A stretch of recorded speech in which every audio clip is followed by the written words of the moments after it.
I suppose the obvious question is, we did that back in January. Has your position changed at all after that? Because it raised a lot of headline, a lot of controversy. Since then, more states have endorsed same-sex marriage. It's becoming much less of a prohibitive kind of issue than it used to be. What's your view now? Televangelism has been a dominant force in American religious life since the mid-20th century. With the rise of television, charismatic preachers found a way to expand their ministries beyond church walls, reaching millions of viewers across the country. The appeal of televangelism lies in its accessibility. People can engage with religious services from the comfort of their homes, making it especially popular among the elderly, disabled, and those living in remote areas. Today, we'll tell you about one of America's most famous and how he's been viewed. Joel Osteen's beginnings. But when my dad died in 1999, suddenly, I stepped up to pastor the church, but never dreamed it would grow. I thought I'd just try to maintain what my dad had built. The rise of televangelism has been marred by numerous controversies. In the 1980s, the industry was rocked by a series of scandals involving financial mismanagement, fraud, and personal misconduct. Jim and Tammy Faye Bakker, founders of the PTL Club, were among the most notorious figures of the era. Jim Bakker was convicted of fraud and imprisoned after revelations that PTL misused millions of dollars in donations. Similarly, Jimmy Swaggart, another high-profile televangelist, fell from grace after being caught in a sex scandal. In recent years, televangelists have continued to face scrutiny. Joel Osteen, one of the most recognizable modern televangelists, came under fire for his response to Hurricane Harvey, while others have been criticized for accepting government aid during the COVID-19 pandemic despite their immense personal fortunes. Joel Osteen was born March 5, 1963 in Houston, Texas, to John and Dodie Osteen. His father, John, was a former Southern Baptist minister who founded Lakewood Church in 1959. Growing up in a deeply religious household, Joel was surrounded by faith and ministry, but did not initially intend to become a pastor. Instead, he studied radio and television communication at Oral Roberts University in Oklahoma, though he didn't graduate. He later returned to Houston to produce his father's televised sermons, gaining experience in broadcasting rather than theology. For 17 years, he worked behind the scenes as the producer of Lakewood Church's television program. His father's unexpected death in 1999 forced him to the pulpit despite his initial reluctance. Though he lacked formal theological training, Osteen quickly gained popularity for his upbeat motivational sermons. By emphasizing personal success and financial prosperity, he attracted a vast audience beyond traditional churchgoers. After becoming Lakewood Church's lead pastor, Osteen expanded its reach significantly. His sermons began airing on major networks, and the church relocated to the former Compaq Center, a 16,800-seat arena in Houston. Under his leadership, Lakewood Church grew into one of the largest megachurches in the world, with weekly attendance exceeding 50,000 and millions more watching online and on television. Osteen's success can largely be attributed to his unique preaching style. Unlike traditional pastors who focus on sin, repentance, and doctrine, he delivers messages of positivity, self-improvement, and God's blessings. His philosophy aligns with the prosperity gospel, a controversial belief that faith leads to financial success. While critics argue that this doctrine distorts Christianity's core teachings, it has resonated with millions who seek encouragement and practical life guidance. Joel's wealth.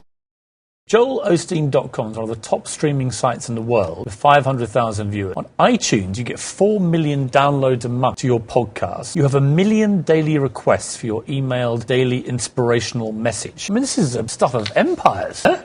Despite leading one of the largest churches in the country, Osteen claims he does not take a salary from Lakewood Church. Instead, he's amassed considerable wealth through other avenues, particularly book sales. His first book, Your Best Life Now, became a runaway success, selling over 8 million copies and spending weeks on the New York Times bestseller list. He followed it up with other motivational books, including Become a Better You, It's Your Time, and The Power of I Am. His books have reportedly earned him tens of millions of dollars in royalties. In addition to book sales, his wealth is fueled by lucrative speaking engagements. He tours the country, hosting sold-out Night of Hope events in massive stadiums, where attendees pay for tickets to hear him preach. Furthermore, donations from Lakewood Church members contribute significantly to the church's revenue, though Osteen insists these funds are not a part of his personal income. Joel Osteen's financial success has allowed him to maintain an opulent lifestyle. He and his wife, Victoria, live in a $10.5 million mansion in the upscale River Oaks neighborhood of Houston. The 17,000-square-foot home features 6 bedrooms, a large pool, and multiple fireplaces. He reportedly also owns other real estate properties, adding to his financial portfolio.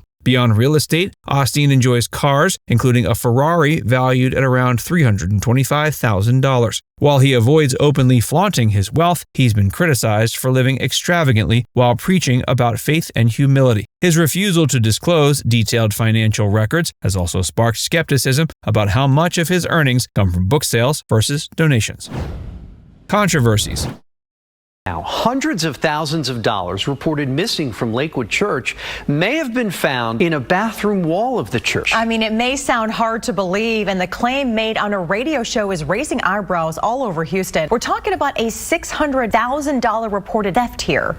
Joel Osteen's massive fortune and spending habits have been a source of controversy. Critics argue that the message of prosperity exploits followers who donate money, believing they'll receive blessings in return. Additionally, he's faced backlash for his lack of charitable contributions compared to his wealth. In 2020, Lakewood Church received a $4.4 million Paycheck Protection Program loan during the COVID-19 pandemic, despite Osteen's immense personal wealth. While the church later repaid the loan, the decision to accept government aid while Osteen lived in luxury was widely criticized. Perhaps the most infamous controversy surrounding Osteen came in 2017 when Hurricane Harvey devastated Houston, displacing thousands of residents. During the crisis, many churches, mosques, and community centers opened their doors to provide shelter for those affected. However, Lakewood Church initially remained closed, sparking outrage. Social media erupted with criticism after reports surfaced that Osteen had refused to offer his 17,000-seat megachurch as a refuge for flood victims. Initially, Lakewood Church officials claimed the facility was inaccessible due to flooding, but photos and eyewitness accounts contradicted this claim, showing the church remained dry.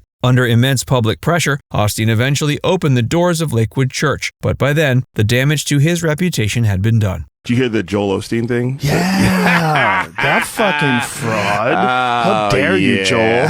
He lives in a basketball arena. He doesn't live in there, but his church is the old Houston Rockets basketball arena. Yeah, and it's elevated. Yeah, it's got 16,000 room for 16 to 18,000 people in there. And he won't bring people in. Now he has. He got internet shame. The Hurricane Harvey incident drew national attention, with many public figures weighing in on Osteen's delayed response. One of the most vocal critics was podcast host Joe Rogan, who expressed shock and outrage on the Joe Rogan Experience. Rogan, known for his blunt and often unfiltered commentary, called out Osteen for failing to use his vast resources to help those in need. Quote, "This guy has a stadium-sized church and millions of dollars. He couldn't open his doors when people needed help," Rogan said on his podcast. He went on to criticize the prosperity gospel movement, arguing that figures like Osteen exploit faith for financial gain while failing to practice true Christian charity. Rogan's comments resonated with many who saw the incident as proof that Osteen's ministry was more about personal wealth than community service. His remarks were widely shared on social media, adding to the firestorm of criticism against the televangelist.